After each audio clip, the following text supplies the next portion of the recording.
मान गए, आखिर तुमने मोबाइल खरीद ही लिया। इंग्लिश में कैसे बोलेंगे? I appreciate after all you have purchased phone. Next sentence हम यहाँ पे बोल सकते हैं, जैसे मैंने बोला कि आज मेरे पास पैसे नहीं है, मैं कंगाल हूँ, तो इंग्लिश में कैसे बोलेंगे? Today I don't have money and I am broke. So guys यहाँ पे मैंने आपके सामने दो सेंटेंस बोले, जिनमें मैंने फर्स्ट सेंटेंस में एक वर्ड यूज किया था I appreciate, and second sentence में मैंने एक वर्ड यूज किया था that is broke. So in this video we are going to talk about some very common vocabularies with you all. So now let's get started here. So guys, जैसे कि मैंने यहाँ पे आपके सामने कुछ vocabularies लिखी हुई हैं. So very first I'll let you know how to pronunciate all these words.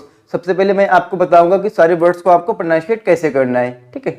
So first one is broke. Broke. Next one is I appreciate. Next how often. Next one being.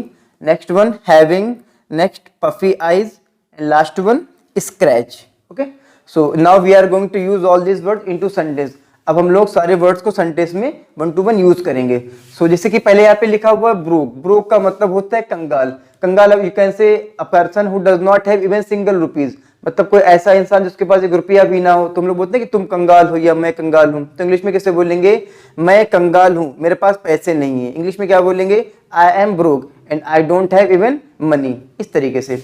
Next one I appreciate. देखिए I appreciate का मतलब अगर हम लोग हिंदी में निकालें तो दूसरा निकलेगा. आई का मतलब होता है मैं, अप्रिशिएट का मतलब होता है सराहना करना या किसी की तारीफ करना. तो यहाँ पे इस तरीके से बोल सकते हैं आई अप्रिशिएट, लेकिन यहाँ पे एक मैंने दूसरे तरीके से यूज वर्ड किया. आई अप्रिशिएट का मतलब होता है मान के, मतलब किसी की तारीफ ही वहां पे कर रहे हैं. Suppose you were not expecting something to anyone, that person has done something better. मतलब आप किसी इंसान के लिए कुछ एक्सपेक्ट नहीं कर रहे थे, उम्मीद नहीं कर रहे थे, उसने वो करके दिखा दिया. तो बोलते हैं यार आखिर मान गए तुमने ऐसा कर दिया, आखिर मान गए तुमने मोबाइल खरीद लिया. तो ऐसे आप यूज कर सकते हैं. कैसे यूज करेंगे? सो मैंने बोला मान गए, आखिर तुमने हरा ही दिया उसे. इंग्लिश में क्या बोलेंगे? I appreciate after all you have defeated him. मान गए, आखिर तुम्हारी नौकरी लग ही गई. I appreciate after all you have got the job. इस तरीके से. Next one how often. How often का मतलब होता है कितनी बार. मोस्टली हम लोग सेंटेंस इस तरीके से डेली लाइफ में यूज करते हैं कि तुम कितनी बार पढ़ाई करते हो, तुम कितनी बार नहाते हो, कितनी बार मैं तुम्हें बता चुका हूं कि ऐसा ना करो. इस टाइप के सेंटेंस में आप यूज करेंगे. से मैंने बोला कि तुम कितनी बार दिन में नहाते हो, तो क्या बोलेंगे? How often do you take bath in 1 day. तुम कितनी बार स्कूल जाते हो. How often do you go to school. तुम कितनी बार उससे बात करते हो. How often do you talk to him. इस तरीके से आप यूज कर सकते हैं. Next word being. अच्छा बीइंग जो वर्ड है, बीइंग का हिंदी में मतलब के नाते भी होता है और बनना भी होता है. सो सबसे पहले के नाते वर्ड में आप यूज कर सकते हैं. जैसे मैंने बोला एक टीचर होने के नाते तुम्हें उसकी देखभाल करनी चाहिए, या एक हस्बैंड होने के नाते तुम्हें अपनी वाइफ की देखभाल करनी चाहिए. तो इंग्लिश में क्या बोलेंगे? Being a husband. Being a husband you must. यहाँ पे देखभाल करने के लिए आप लुक आफ्टर या टेक केयर कुछ ही वर्ड का यूज कर सकते हैं. Being a husband you must look after of your wife. इस तरीके से आप यूज कर सकते हैं. या मैंने बोला कि टीचर होने के नाते तुम्हें हमेशा स्टूडेंट को अच्छे तरीके से पढ़ाना चाहिए. इंग्लिश में क्या बोलेंगे?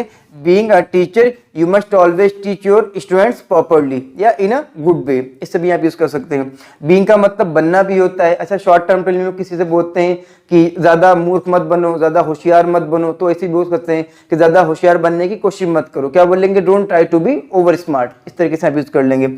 Next word. अच्छा हैविंग जो मैंने यहाँ पे वर्ड लिखा हुआ है, हैविंग को हम लोग कभी कभी एज अ कंडीशन भी यूज कर लेते हैं सेंटेंस में. तो हैव से ही हैविंग आपका बन गया है. हैव का मतलब होता है जब हम लोग कोई भी पोजीशन की बात करते हैं या कोई चीज हमारे पास में होती है तो वहां पे आप हैव का यूज कर लेते हैं. लेकिन हैविंग का हैव से हैविंग बन गया है. हैविंग का मतलब होता है को पाकर या कोई चीज को पाकर. जैसे मुझे कोई चीज मिल गई, मैंने बोला जॉब पाकर मैं बहुत खुश हूं. आप इस तरीके से सेंटेंस बना सकते हैं कि I am very happy to have a job, लेकिन हमने हैविंग को स्टार्टिंग में यूज कर लिया. क्या बोलेंगे? Having this job I am very lucky. मतलब इस जॉब के पाकर मैं बहुत लकी हूं या खुश नसीब हूं.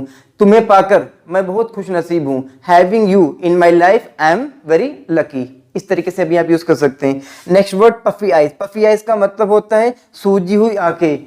सपोज कभी कभी होता है कि हम लोग रात में बहुत देर तक जागते रहते हैं या 1-2 दिन सोते नहीं, तो उससे क्या होता है कि हमारी जो आईज है वो रेडनेस हल्की हल्की हो जाती है, थोड़ी स्वेलिंग आ जाती है उसमें. तो हम लोग इस तरीके से बोलते हैं कि लास्ट मतलब कल रात में सही से सो नहीं पाया इसलिए मेरी आंखें सूजी हैं. इंग्लिश में क्या बोलेंगे? Last night I could not sleep properly that's why I have puffy eyes या माई आईज आर पफी. इस तरीके से भी आप यूज कर सकते हैं. Last word scratch. स्क्रैच का मतलब होता है खुजलाना. अच्छा इसको कैसे आप यूज कर सकते हैं? आपने बचपन से सुना होगा इचिंग. इचिंग का मतलब होता है खुजली.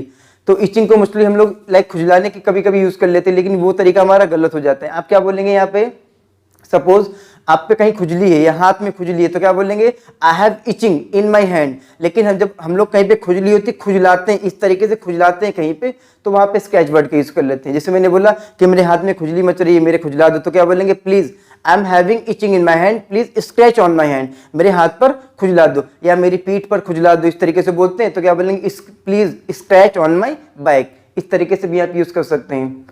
So guys that's all about my this video. I hope कि आपको अच्छे से समझ में आ गया होगा कि कैसे सारे वर्ड्स को सेंटेंस में वन टू वन यूज करना है। Please learn all these words and after that implement in your conversation. So thanks for watching my this video and thank you so much.